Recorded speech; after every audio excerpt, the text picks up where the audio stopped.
Wow. What a time to be alive when Google AI is simultaneously sourcing and also shutting down Reddit's maddening fantasies where they rewrite hetero characters as being queer-coded. And if you look under that, well, looks like Mars Needs Moms finally managed to run faster than the slowest person. Just had to wait for that person to be born and grow up. And it looks like the prequel trilogies aren't the only old IP Disney threw a lifeline to. God, I don't normally dogpile on trash art. It's fun, don't get me wrong, and it's well-deserved to boot. However, I am but one man, and the slop artists are legion. Even if I dedicate every waking moment from my day to fight the fight, I will be submerged in utter garbage. So instead, I willingly blind myself to things like the Odyssey's remake, similarly to how a modern Frenchman turns his gaze from the grandiose architecture, sublime music, and masterful paintings of the past to avoid contrasting it to his current reality, which is their great halls being filled with naked women smearing human feces onto a canvas. No, I don't normally dogpile on trash art, but I'm making an exception for Moana's live action, because it's an exemplary showcase of pure, untamed greed. Many people believe Christianity is the source of all good. Trust me, I'm going somewhere with this. When I say that, I mean that these people think the literal God is the font of happy thoughts, rather than the book itself. Now, I don't believe in God. I merely believe that the creators of Christianity were extremely smart and very down to earth, completely synchronized with the human spirit, and I think they paved a path so meticulously for their followers that even 2,000 years later, countless people still benefit from it, much like how Roman roads are still in use even as I speak. Disney, however, strayed the path. All it took for Mickey to make a sharp left turn was a billboard that read, "Casino, next exit," and the knowledge that Minnie double taps the Xanax every night. But you did not need a god, nor a very clever human, to tell you that greed was a bad thing, did you? In fact, it's rather obvious, isn't it? That right there, that's what's so special about Moana's live action. Its spectacular failure was obvious, because greed is obviously a bad thing. Unlike video games, where you'll get a remake once the graphics improve and everyone says, oh yeah, that makes sense because it used to be pixel art and now it's like photorealistic graphics. No, Moana is simply a live-action remake. A live-action remake of something that already looked really good. It's the same taste, but a different texture, like drinking cotton candy. But it's certainly not the first of its kind to reinvent the wheel. There's something special about it. As far as I can tell, there's absolutely nothing extra about Moana's live action. No race swapping, there's no gender swapping. It's nothing but a live action remake of a 10-year-old movie. As I said, it already looked good, so why remake it? To that end, there can only be two explanations. One is obviously money, and the other is the need to produce a live action before Dwayne Johnson is too old to do it. Both are probably true, but Disney is clearly not adverse to creating AI people, even after they've said that they won't, so I think it's mostly about the money. Money. What money? Well, it had a production budget of $250 million, which is $50 million less than both Moana 1 and 2 combined, and while it's only a week after release, it's made a whopping $95 million.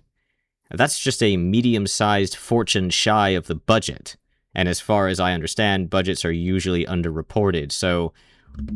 Ooh, that's not looking good, is it? The hubris to think that they could just print money.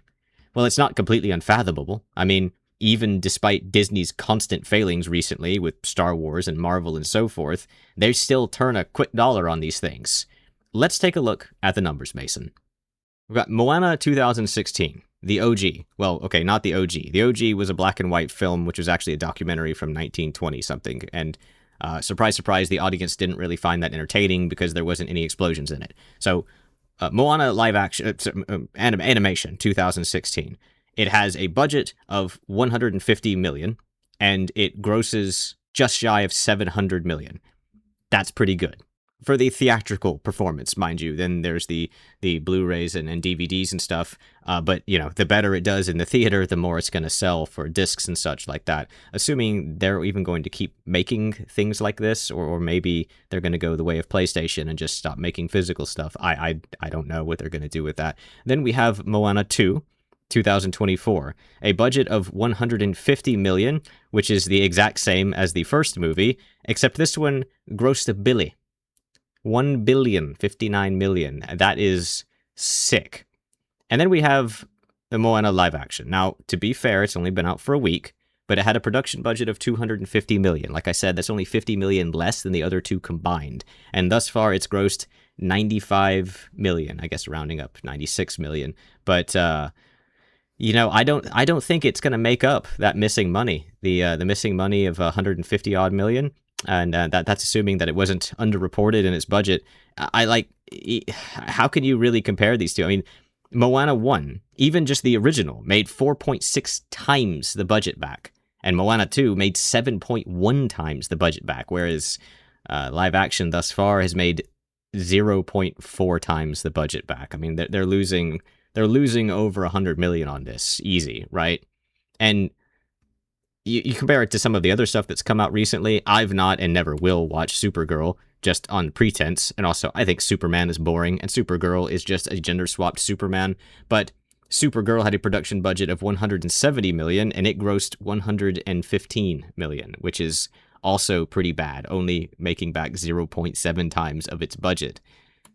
I wonder why. Ooh, nice grungy trench coat there, which is like really vibrant and eye-popping, and your spray paint S symbol, and the earbuds here. Are those Beats? Are those Beats speakers you got there? Nice shades. Truth, justice, whatever. Oh God, who the hell would even want to watch that? And yet, if you look at it, I mean, you look at how much money it made, and then you compare it to compare it to Captain Marvel. Yeah, same color scheme, right? Still a white woman, right? Blonde, okay. Alien, right? Well, okay, she's not really an alien, but Captain Marvel's basically an alien at this point. Like, she's been in space for so long, she didn't even remember that she was a human or whatever. Actually, did she remember she was a human? I don't think so. I can't recall. But it's basically the same character. For all intents and purposes, basically the same character. And in real life, basically the same annoying trout. There's a obnoxious feminist, Brie Larson. Long before the movie came out, Brie Larson was up in the microphone telling people that all the ills in the world come from fat middle-aged men sitting in their mom's basement, evil misogynists and incels, and you know, women should rule the world, that kind of drivel. And Millie, oh God, I you know, there's a million jokes I could make about her last name. I'm going to avoid it. Alcock. Her last name is Alcock. I know, terrible last name for a feminist to have, but she made ridiculous comments about how women have been shoved into the box of being binary, or whatever the hell that's even supposed to mean. But again, the money, Mason, the numbers. Supergirl was 170 million budget, grossed 115 million. Again, so just came out, but it's not going to get much better than that. Captain Marvel had a budget of 175 million. That's only 5 million more than Supergirl, and it grossed 1.1 billion. And again, Brie Larson was saying a bunch of stupid stuff before this movie came out. Everyone knew it was going to be bad.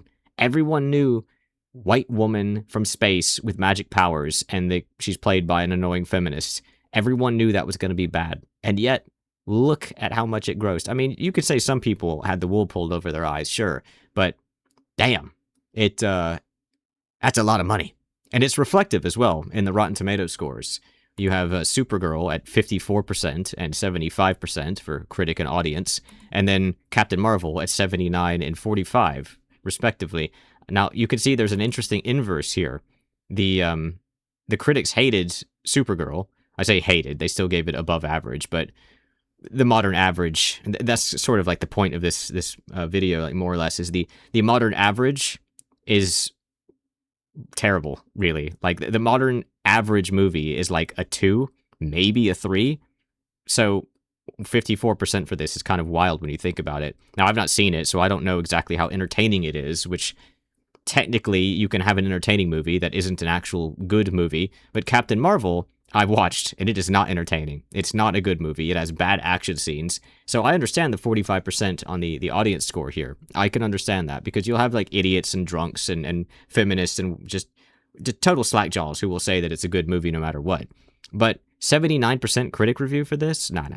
That's that's definitely some shilling going on there. There's no way critics would give, because critics care more about stories and characters and things. You know, they're not quite as biased. Of course, they're biased, and of course, you can have paid shills. But 79%, that's sus to me. That's very sus.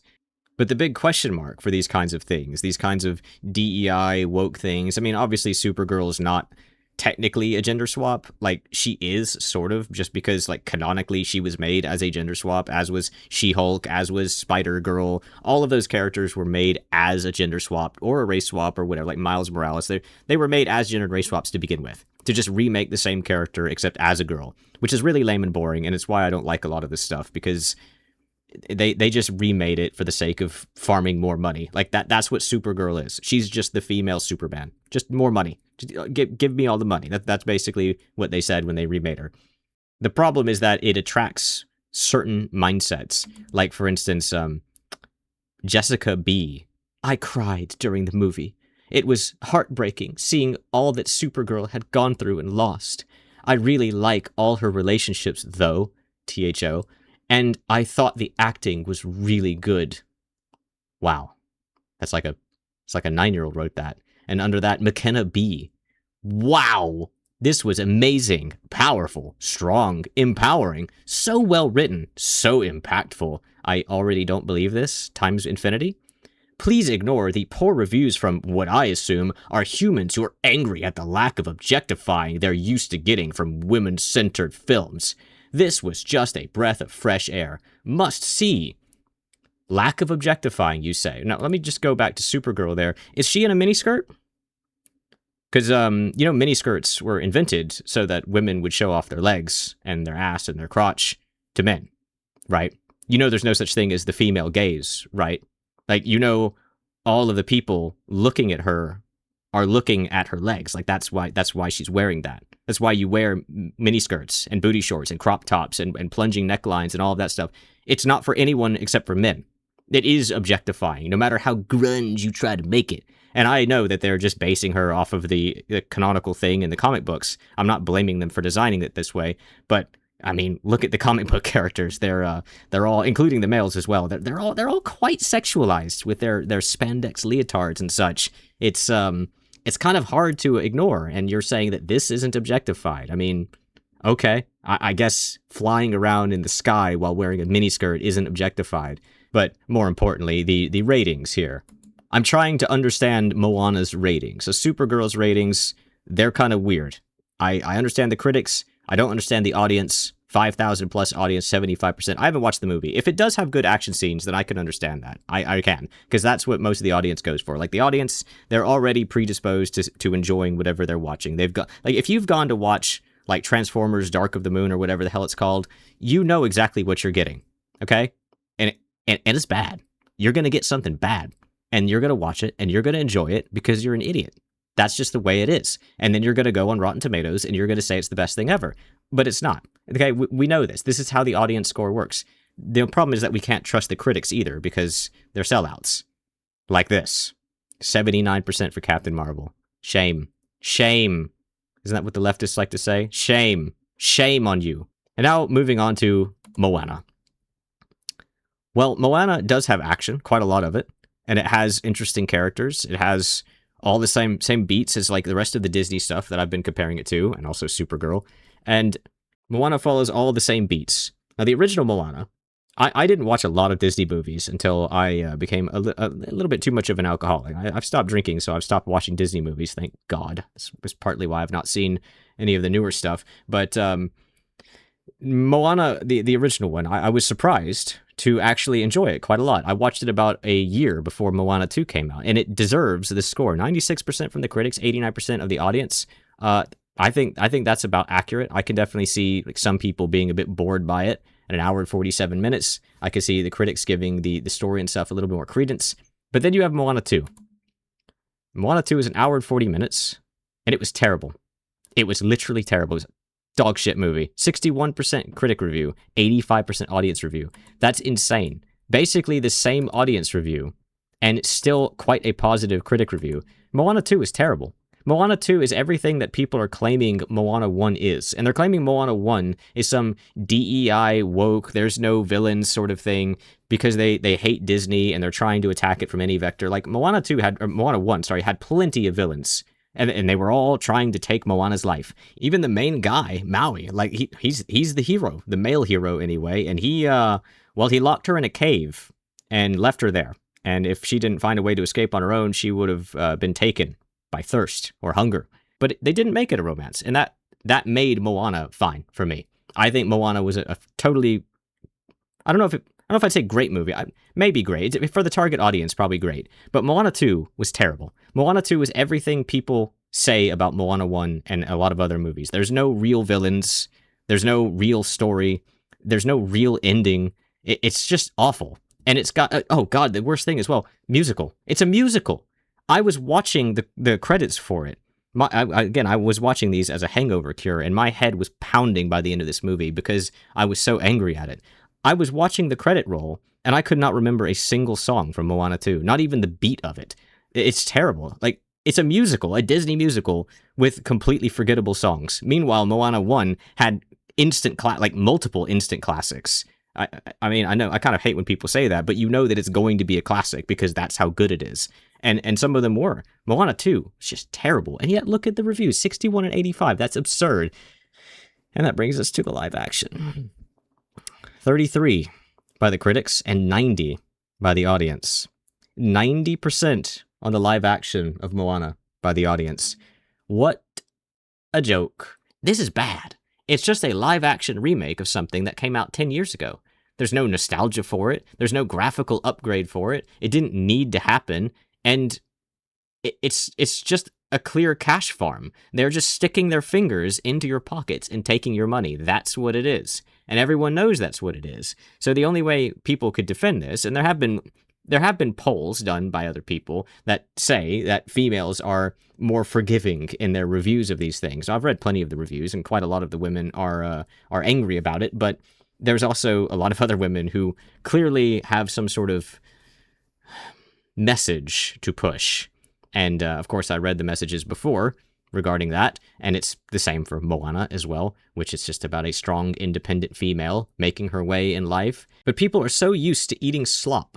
And I think they're so used to eating slop because they are used to this feminist mindset, which, I mean, it's just a very female-coded mindset that no competition, no consolation prizes. Everyone gets a first-place medal.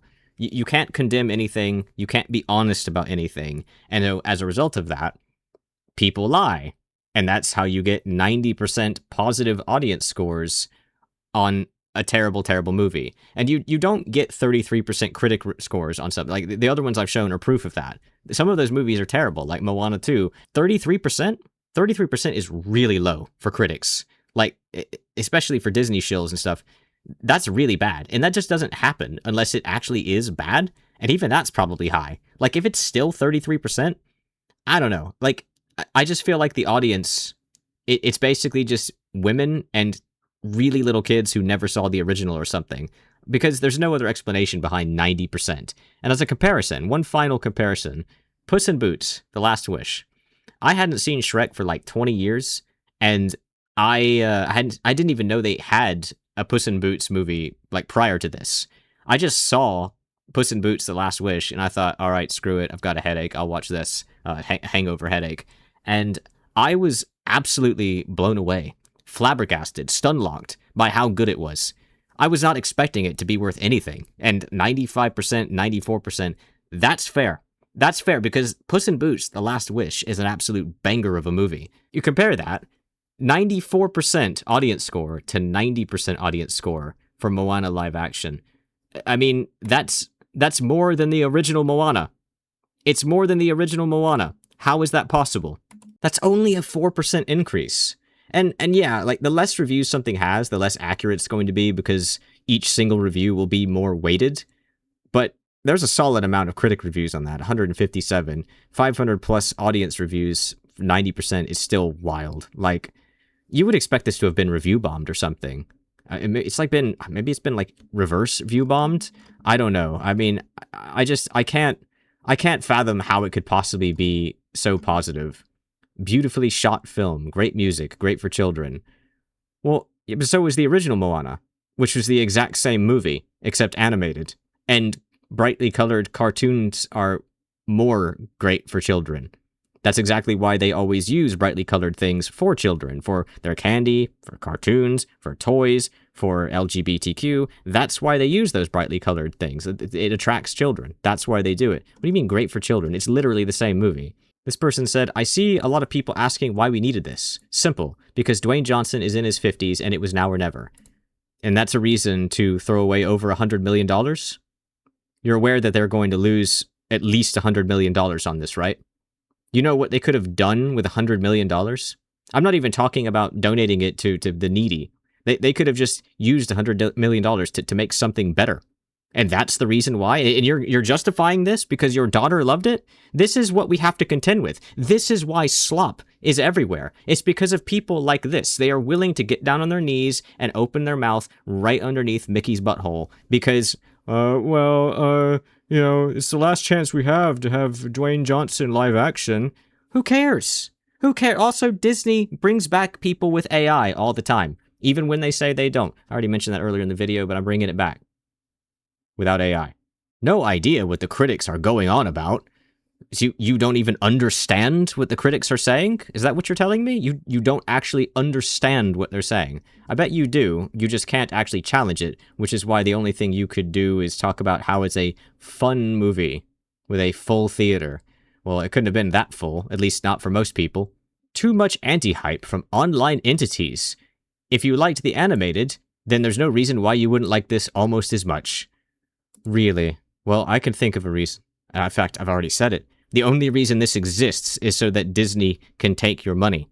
If you enjoy giving your money to thieves, who only care about them dollar bills, y'all, then congratulations, you're an idiot. See, I think this right here, this is what everyone actually feels. It was fine. Like other live-action remakes, I found myself asking, why does this even exist, as it adds almost nothing new to the original.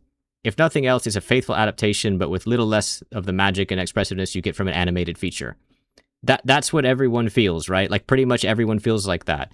But the reason it exists, again, there's two reasons. Money, and because Dwayne Johnson's getting old. And those aren't good reasons. They're not good reasons to jeopardize your franchise, which is something that these people don't seem to understand. When they're doing something like this, it's not just Moana live action. It's Moana, and it's Disney. Right? Like, people who never even watched Andor know that Andor was great, and they never watched The Acolyte, and they know The Acolyte was terrible. Okay, well, so you know things about these things that you've never even watched them. You know things about how Disney spends their money. You know things about their messaging. Sure, it's a faithful adaptation. Great. It's awesome that they didn't race swap anyone or gender swap anyone, but it's still a lesson in greed, isn't it? That's what we can all take away from it. It was a lesson in greed, meant to take money from families with little kids and from women who wanted to see strong, independent female. 5 stars from Linda, saying it was better than Snow White. I don't even know what to make of that, Linda. You've got me. You've got me. I guess I'm done. You've got me. I'm stunlocked. That's it. Thanks for watching. If you enjoyed, please do the YouTube things. Holy shit, it's better than Snow White. 5 stars!